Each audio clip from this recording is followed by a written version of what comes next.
पण शाळेत बसू नाही देत सर. शाळेतून हाकलतात. हो सर. आम्हाला शाळेत बसतो ना आम्ही तर शिकवत बी नाही ते. आम्ही सर आमच्या म्हणजे बरोबर नाही देत सर. ते जेवण म्हणजे शाळेचं नाव काय? जीपा प्राथमिक मराठी शाळा. भांडण करतात सर ते आम्ही खेळतो ना सर त्याच्यासोबत आम्हाला मारतात. तुम्ही आधी आहे म्हणे आमच्या सोबत खेळू नका म्हणे. आम्ही पाणीने जातो ना विहिरीवर आम्हाला काय ढकलून देते सर. तुम्ही म्हणे तुम्हाला पाणी नाही ना तुम्ही चलून द्या म्हणे तसं सांगते सर.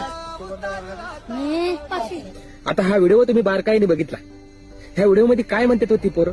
आम्हाला जवळ बसू दिलं जात नाही, आम्हाला पाण्याला गेल्यानंतर ढकललं जातं. आम्ही जेव्हा शिक्षण शाळेमध्ये जातो तेव्हा शाळेमध्ये ते वर्गातले शिक्षक आम्हाला येऊ देत नाहीत. जिल्हा परिषद शाळा, गव्हर्नमेंटची शाळा.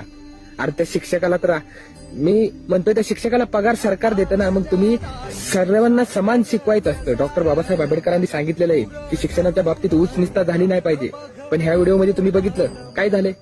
त्या मुलांना पाण्याला जाऊ दिलं जात नाही, त्यांच्या म्हणजे तिथल्या लोकांना पाणी आणू दिलं जात नाही, शाळेत बसू दिलं जात नाही, जिल्हा परिषदच्या शाळेमध्ये शिक्षक प्रवेश देत नाहीत, जरी बसले तरी पोरं खेळू देत नाहीत कडे. असं का?